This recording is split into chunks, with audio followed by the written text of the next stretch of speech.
निर्देशांक ज्यामिति प्रश्नावली 7.1 दो बिंदुओं के बीच की दूरी का ये सूत्र होता है x2 minus x1 plus y2 minus y1 का पूर्ण वर्ग, जहाँ x1 y1 x2 y2 दो बिंदुओं के निर्देशांक हैं। देखो बच्चों, ये प्रश्न नंबर 6, ये 6 का दूसरा प्रश्न है। तो ये अपने को यहाँ पे पेज नंबर 178 है। यहाँ पे ये 4 बिंदुओं के निर्देशांक दिए हैं। अपने को बताना है कि ये चतुर्भुज के शीर्ष है या नहीं। तो जैसे मैंने पिछला प्रश्न किया था, मैं वैसे यहाँ पे एक चतुर्भुज बना लेता हूँ, कैसा भी। तो नाम देता ए, बी, सी और डी। तो ए के निर्देशांक, तो मैं यहाँ पे ए, बी, सी और डी नाम देता हूँ। देखो किसी प्रश्न में नाम दिए होते हैं, ए बी सी डी, किसी में नहीं दिए, तो नहीं तो अपन मान लिए। तो ए के निर्देशांक क्या है, -3 और 5 लिखो। बी के निर्देशांक क्या है, और 3 1 लिखो। और सी के निर्देशांक 0 और 3 है। और डी के निर्देशांक -1 और -4 है। तो अब अपने को ये बताने के लिए कि ये चतुर्भुज है या नहीं, सबसे पहले हम क्या करेंगे, चारों भुजाओं की लंबाई निकाल लेंगे। ठीक है। तो सूत्र हमें मालूम है, सूत्र तो ये है, आपको मालूम है, अब तो याद हो गया होगा आपको। x2 माइनस x1 का वर्ग प्लस y2 माइनस y1 का वर्ग। तो जैसे मैं AB की लंबाई निकालूं तो इसको हम x1 y1 मानते हैं, और इसको अपन x2 और y2 मानते हैं। तो सीधा मैं सवाल हल कर रहा हूं, सूत्र बार बार नहीं लिखूंगा। तो x2 माइनस x1 3 माइनस और -3, लो लिख दिया मैंने, -3 का वर्ग प्लस 1 माइनस 5 का वर्ग। तो बराबर, देखो जरा, 3 और माइनस माइनस प्लस 3 का वर्ग प्लस 1 में से 5 के तो -4 का वर्ग बराबर वर्गमूल 3 और 3 6 का वर्ग 36 प्लस 4 का वर्ग 16 और 36 और 6 42 10 52, कितना है ये, 52 आया। तो ए बी बराबर वर्गमूल 52। अभी देखेंगे बाद में। अब मैं निकाल रहा हूँ BC निकाल रहा हूँ। तो BC निकालने, देखो इसको x2 y2 मान लिया। तो इसको मैं ये 0 और 3 दिया है, कितना, 0 और 3। तो इसको x1 और y मान लेता हूँ। तो यहाँ से हो जाएगा 3 माइनस 0 और 1 minus 3, 3 minus 0 x1 plus y2 minus y1। तो 1 माइनस 3 का वर्ग बराबर, तो 3 माइनस 0 3 का वर्ग 9 प्लस 1 माइनस 3 -2 का वर्ग 4। तो हल करेंगे तो ये आएगा वर्गमूल 13 आएगा। बस इससे अधिक हल नहीं हो सकता। अब मैं बात करता हूँ यहाँ से, ये CD निकाल लेता हूँ। क्या निकालता हूँ, CD। तो इसको मैंने x1 y1 माना था, तो मैं इसको x2 और y2 मान लेता हूँ यहाँ पे। तो जगह CD बराबर वर्गमूल x2 माइनस x1 -1 -0 और -4 और -3 का पूर्ण वर्ग, ऐसे कर लेंगे। तो जाएगा -1 -0 का वर्ग प्लस -4 और -3 का वर्ग बराबर वर्गमूल -1 का वर्ग प्लस -7 का वर्ग। मालूम होना चाहिए कि जब माइनस माइनस होते हैं तो अपन जोड़ते हैं, बराबर। बहुत से बच्चों को मालूम नहीं होता।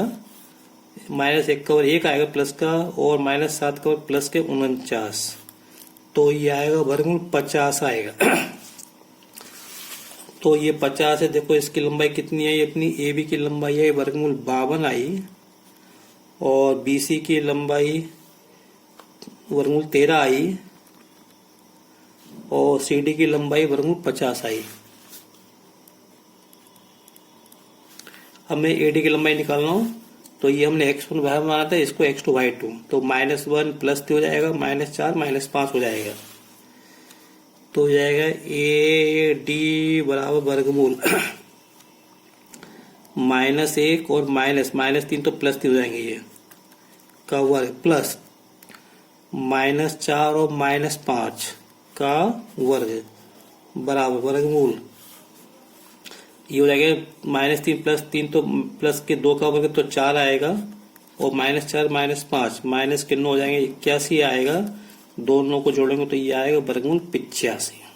अब देखो यहाँ पे आप देख रहे हैं ये कोई भी भुजा बराबर नहीं है, मतलब ये चतुर्भुज तो हो सकता है लेकिन न आयत है, न वर्ग है, न समचतुर्भुज है, न समांतर चतुर्भुज। कब प्रश्न ये उठता है कि क्या ये विषम बाहु चतुर्भुज हो सकता है क्या, तो अभी भी हम नहीं कह सकते कि चतुर्भुज की भुजाएं हैं या नहीं। तो इसके लिए हम क्या करेंगे, विकर्ण निकालेंगे।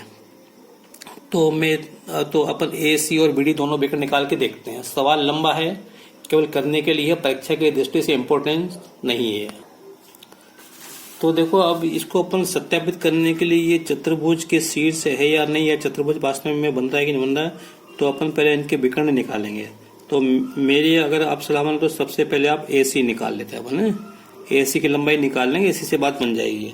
तो देखते हैं, तो ए सी के बिंदु के निर्देशांक क्या है, -3, 5 और 0, 3। तो मैं यहाँ पे फिर से एक बार बता देता हूँ। यहाँ पे ये आपकी ए सी थी और इसके हिसाब -3, 5 और ये 0, 3 मैंने आपको अलग से बना दिया है ताकि समझे। अब अपन इसकी लंबाई निकालेंगे, ये विकर्ण था असल में ना, तो इसको अपन x1 y1 मान लेते हैं और इसको x2 और y2 मान लेते हैं, ये x1 y1।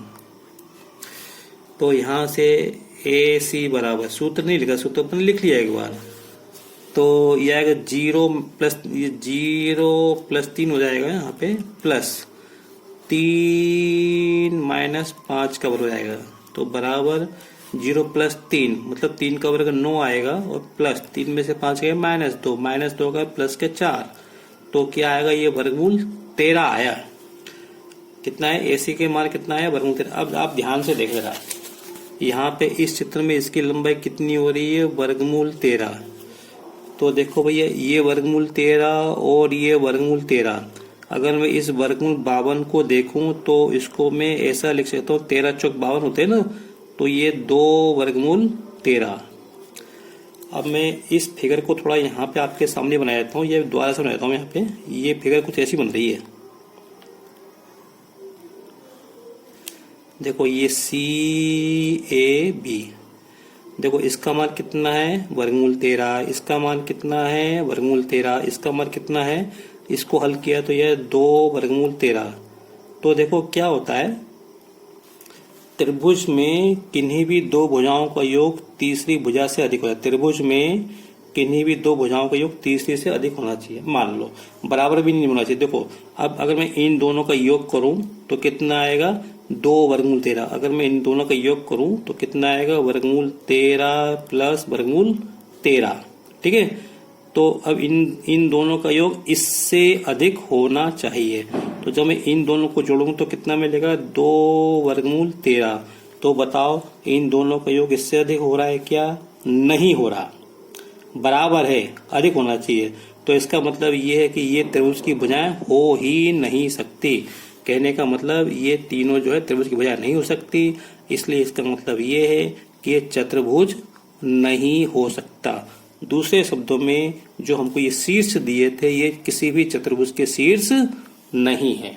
तो मैं आगे लिख देता हूँ, समझा। देखो AC + BC, AC का मान कितना है, वर्गमूल 13, पीछे निकाला था, प्लस BC का मान कितना है, वर्गमूल 13, दोनों को जोड़ेंगे तो कितना आएगा, 2 वर्गमूल 13। और AB का मान कितना है, AB का मान हमने पीछे 2 वर्गमूल 13 निकाला था। तो हमने क्या देखा, हमने देखा AC + BC बराबर AB, AC + BC बराबर AB। इसका मतलब ये तीनों बिंदु ABC जो एक ही रेखा में, तीनों बिंदु ABC एक ही रेखा में, ABC ऐसे ये अलग अलग जो हमको चित्र में दिखाए हैं मैंने, अलग अलग वो नहीं, ये तीनों एक ही रेखा में हैं। इसका मतलब ये है, अब भले चाहे A यहाँ हो, C यहाँ हो, B यहाँ हो, सेकंड में रहता है ना। तो इसलिए ये जब तीनों बिंदु एक ही रेखा में होंगे तो त्रिभुज कैसे बनेगा, एक बात।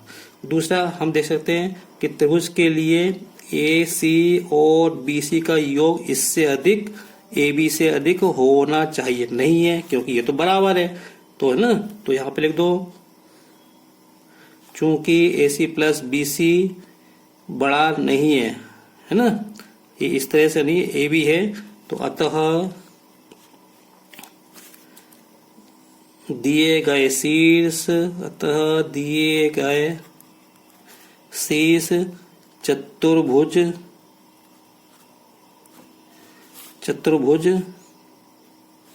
के शीर्ष नहीं है। बस, सवाल लंबा था लेकिन प्रैक्टिस के लिए जरूरी है इस तरह के प्रश्न। Thank you. अगर आपको मेरा वीडियो पसंद आया हो तो इसे लाइक करें, शेयर करें और सब्सक्राइब करें। फिर से परीक्षा की दृष्टि से इम्पोर्टेंट नहीं है।